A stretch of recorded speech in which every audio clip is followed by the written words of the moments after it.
Welcome back to Aurora Net tutorial series.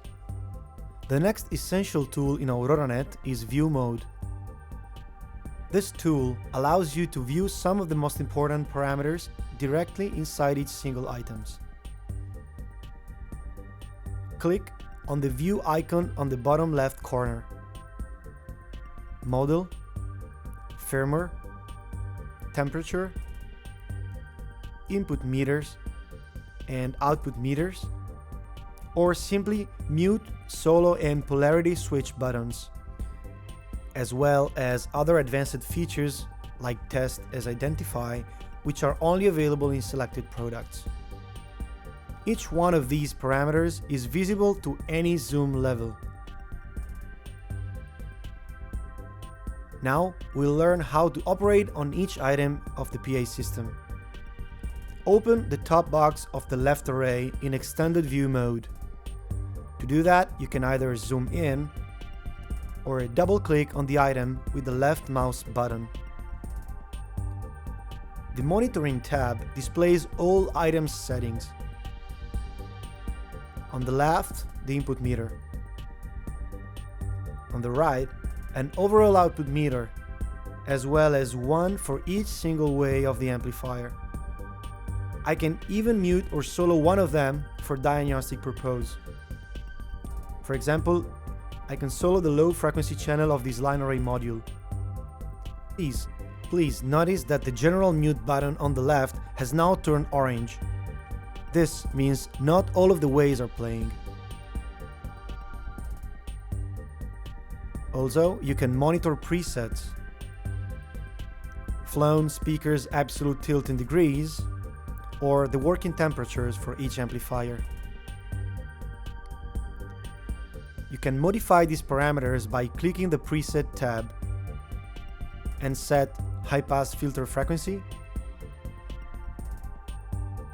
as well as select high-frequency compensation presets and the speaker's coupling presets.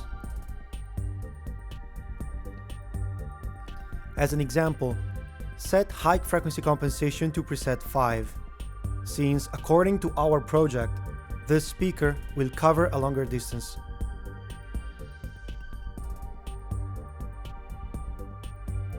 You can also modify parameters shared by many speakers. For example, the speaker's coupling, which is the same for all of the elements inside of an array. The fastest way to do that is to create a multiple element selection. Just click outside the item to go back to the overall view and select all of the elements to modify. In this case, all tops VO L210. Then, click on the inspector icon on the bottom right corner. The parameters and values on this bar change dynamically as you change the selection, and it always shows just the ones that they have in common.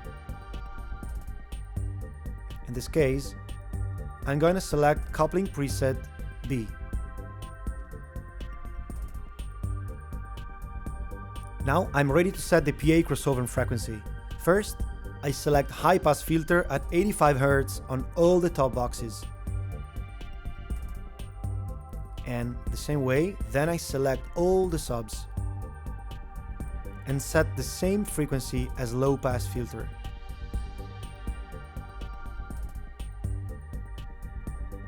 On multiple selections, the field is highlighted in orange whenever the value of a common parameter is different from item to item.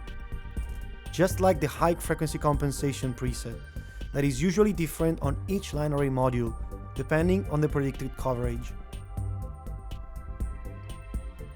Now, I keep on setting high frequency compensation following my project.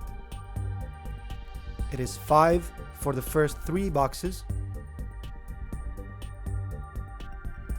4 for the following 2 boxes,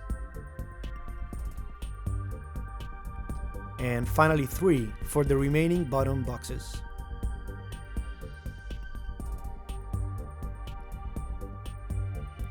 The inspector bar also allows you to modify a single element's parameter without the need to open it in an extended view.